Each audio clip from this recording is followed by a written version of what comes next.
La historia de los fenicoles comenzó en 1947 con la identificación del cloranfenicol a partir de la Streptomyces venezuelae. Este sería el primer antibiótico producido a gran escala. Cabe recalcar que solo dos moléculas de esta familia farmacológica se utilizan en el ser humano, el cloranfenicol y el tianfenicol. Aunque tienen dotados de un amplio espectro, interesantes propiedades farmacocinéticas y formas galénicas múltiples, estos antibióticos han experimentado un desarrollo limitado debido a su toxicidad hematológica, y podemos decir que las infecciones neuromeningias y la fiebre tifoidea constituyen sus indicaciones aún vigentes. Por otro lado, su utilización como tópicos locales generalizada en la oftalmología está siendo cuestionada debido a los graves accidentes hematológicos que se han comunicado. Propiedades fisicoquímicas y espectro antibacteriano. Relación entre estructura y actividad.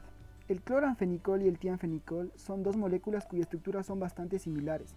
La cadena central de aminopropanediol está asociada a la actividad antibacteriana de la molécula, cuyo núcleo aromático puede reemplazarse sin que la actividad quede suprimida.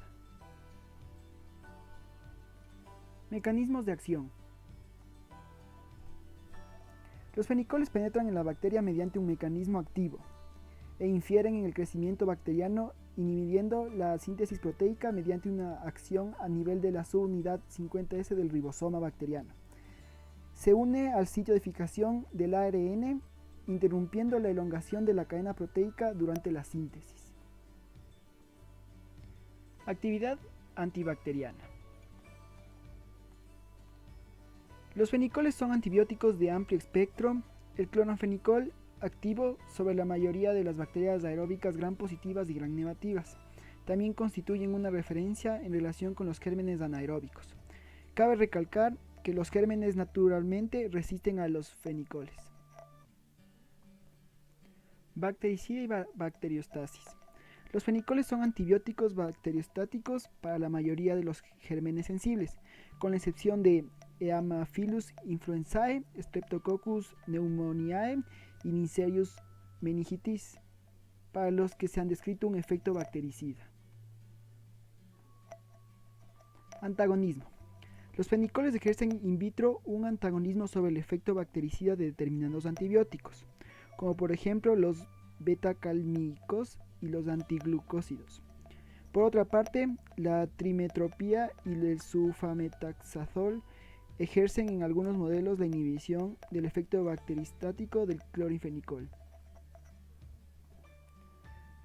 Resistencia a los mecanismos. Se han descrito resistencias por disminución de la permeabilidad de la pared, por el principio mecánico de resistencia a los fenoles en la naturaleza enzimática y en su base genética, y se han descrito resistencia por el flujo. Resistencia epidemiológica.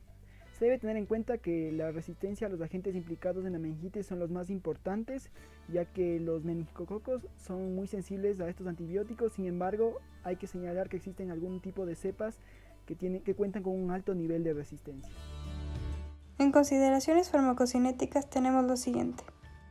Estudios ya antiguos mostraron que la biodisponibilidad después de la administración oral es del 70 o el 85%. También decimos que esta no se ve afectada por la ingesta alimentaria. Sus concentraciones séricas son de 12 miligramos sobre litro una hora después de la administración de 1 gramo de cloranfenicol. La semivida plasmática es de 4 horas y su difusión intracelular se realiza en concentraciones terapéuticas. Los fenicoles atraviesan la barrera placentaria y excretan leche materna. Una de las características más importantes de estos antibióticos es su excelente distribución a nivel del sistema nervioso. Las concentraciones observadas en el líquido cefalorraquídeo alcanzan del 30 al 50% de los niveles séricos. En cambio, la difusión en el parénquima cerebral sano es remarcable, con una relación de concentración cerebro-sangre de hasta 900%. Y por último, las concentraciones medidas en el pus de abscesos cerebrales son variables, pero estas no alcanzan las concentraciones terapéuticas habitualmente necesarias para este tipo de infecciones. Tras la inactivación hepática, el cloranfenicol se excreta en forma inactiva por los riñones, y la excreción biliar es muy escasa. Por el contrario, el tianfenicol no se metaboliza en el hígado y solo la insuficiencia renal obliga a adaptar la dosis. Desde el punto de vista farmacodinámico, el cloranfenicol prolonga la semivida de la tolbutamida, la clorpromazina, la fenitoína, la ciclofosfamida y la warfarina. En cambio, las fenitoínas, la rifampicina y el fenobarbital disminuyen las concentraciones séricas del cloranfenicol.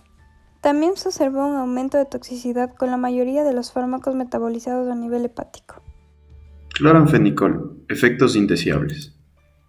La anemia plásica es una de las afecciones más comunes por el uso del cloranfenicol.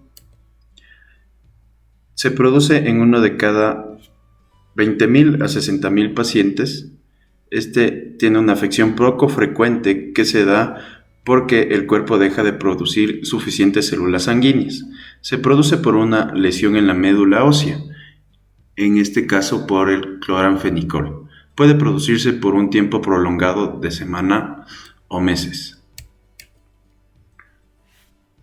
Su mecanismo es poco conocido. Se piensa que podría haber una reacción inmunoalérgica o la producción de algún metabolito tóxico. Este tiene mayor afección por vía oral que parenteral. Está asociado con la producción de leucemia, principalmente en niños que superan los 10 días del tratamiento. Tiene un mayor riesgo con dosis diaria superior a 4 gramos. Tiene una presentación precoz. Suele ser reversible al interrumpir el tratamiento y se recomienda realizar un hemograma semanal en tratamientos prolongados. El síndrome gris. Este síndrome es una afección que puede afectar a prematuros y recién nacidos. Se da por la acumulación tóxica y por inmadurez hepática. Las complicaciones neurológicas especialmente son una neuritis óptica y también se dan complicaciones digestivas que son náuseas, vómitos y diarrea. Dentro de las indicaciones del tianfenicol, cabe recalcar que este es el de menor toxicidad y por eso este no está sujeto a limitaciones tan estrictas, también debido al tiempo, ya que este es utilizado hace más de 40 años. También como dato, se puede decir que los fenicoles ya han experimentado lo que es la restricción de sus indicaciones en beneficio en lo que es los antibióticos, porque son más activos y mejor tolerados. En cambio, en el cloranfenicol, este no es tan comercializado en algunos países, y es por eso que en vez del mismo, y en caso de no encontrarse se utiliza lo que es el tianfenicol como fenicol oral o inyectable. También vamos a poder observar en el cuadro 3 que nos indican la dosis y vía de administración de estos medicamentos. En el tianfenicol, dosis usuales tenemos en adultos y niños de 30 a 50 miligramos por kilogramo, por vía oral de 2 a 4 tomas, o también puede ser en vía intramuscular o vía intravenosa. Y es necesario que esta no sobrepase los 4 gramos al día. Con el cloranfenicol nos dicen que es de 25 a 50 miligramos por kilogramo, de 2 a 4 tomas por vía oral o también por vía inyectable.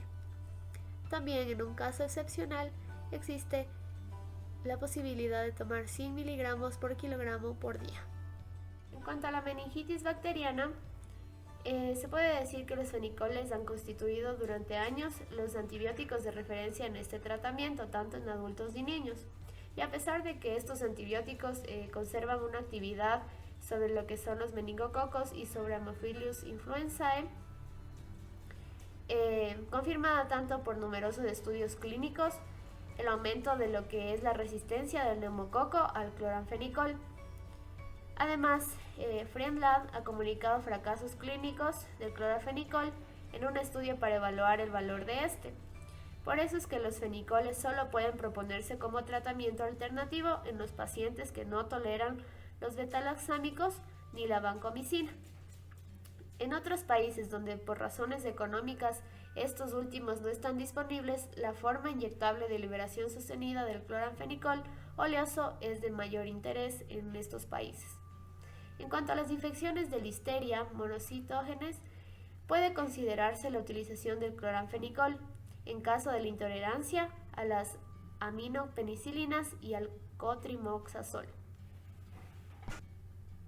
En cuanto a los abscesos cerebrales y empiemas subdurales, el cloranfenicol constituye el antibiótico mejor referenciado en estas indicaciones, debido a que sus dosis son altas y alcanzan a menudo los 100 mg por kilogramo por día, o en caso del tianfenicol de 50 mg por kilogramo por día. Y esto se trata de una indicación potencial en primera instancia para los abscesos cerebrales. En cambio, en el tianfenicol es siempre preferible debido a la ausencia del riesgo de lo que es la anemia plástica, que implica la utilización del cloranfenicol. En cuanto a la penicilina G o la amoxicilina, estas siempre se asocian con frecuencia a lo que es el cloranfenicol en las indicaciones debido al absceso cerebral y los empiemas subdurales. En cuanto a la fiebre tifoidea y la salmonelosis invasiva, los fenicoles siguen siendo un tratamiento de referencia de la fiebre tifoidea, ya que resultan eficaces y se toleran bien. Sin embargo, los comparan con las fluoroquinolonas o lo que es la ceftriaxona, que resulta ser en menos tiempo, un tratamiento de menos duración, debido a que dura de 5 o incluso a 3 días. En cambio, el cloranfenicol dura alrededor de 14 días. Las infecciones por gérmenes resistentes. Esta indicación incluye las infecciones por cocos gram positivos multiresistentes, que son los estafilococos nosocomiales y los enterococos.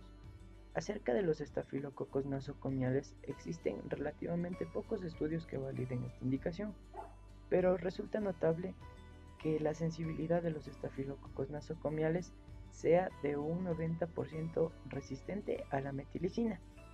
Pasando a los enterococos, también podemos decir que se han realizado varios estudios que han demostrado el interés del cloranfenicol para el tratamiento de las infecciones graves por enterococos, que son resistentes a la vancomicina. Otras indicaciones. Los fenicoles, en particular el trianfenicol, pueden proponerse como un tratamiento teórico de recurso en muchas infecciones. En la práctica, resulta un poco infrecuente que se lleguen a prescribir estos fenicoles en los países desarrollados, porque toman en cuenta las demás moléculas actualmente disponibles de las cuales ya hablaremos. Pero pueden tratarse las infecciones invasivas por Haemophilus influenzae que derivan a una epiglotitis o a una artritis. También se utilizan a veces el trianfenicol en enfermedades de transmisión sexual como la gonorrea, el chancro blando y la linfogranulomatosis venérea. También pueden ponerse en el tratamiento de las infecciones por gérmenes intracelulares como los micoplasmas y la clamidia. Se ha comunicado también de forma puntual la eficacia del cloranfenicol en el tratamiento de la brucelosis y de la tularemia. En cuanto a la melioidosis, el tratamiento de referencia ha sido durante mucho tiempo una combinación de cloranfenicol, cotrimoxazol y doxicilina, pero la ceftazidima ha demostrado su superioridad en varios ensayos clínicos en la fase inicial del tratamiento, y en un último ensayo reciente no ha mostrado el interés de incluir los fenicoles en el tratamiento de mantenimiento. Consecuencias para los países en vías de desarrollo. Los conceptos anteriormente señalados explican por qué el papel de los fenicoles es extremadamente modesto en los países occidentales. Las cefalosporinas y las fluoroquinolonas han sustituido a esta familia de antibióticos en la mayoría de nuestras indicaciones. En cambio, el cloranfenicol sigue siendo un producto extremadamente competitivo en los países en vías de desarrollo, porque su costo es bajo, su espectro es amplio y permite tratar muchas enfermedades infecciosas sin que su conservación constituya un problema. Además, tiene diferentes formas de administración, particularmente en el uso pediátrico. Como conclusión podemos decir que el tianfenicol y el cloranfenicol tienen un amplio espectro antibacteriano, una buena actividad antianaerobia, una penetración intracelular que permite el tratamiento de las bacterias intracelulares y una amplia difusión intracerebral. Otra conclusión es que en particular el tianfenicol puede proponerse como un tratamiento teórico de recurso en muchas infecciones. Como última conclusión, tenemos que los fenicoles forman parte de los antibióticos más ampliamente prescritos en los países de vías de desarrollo.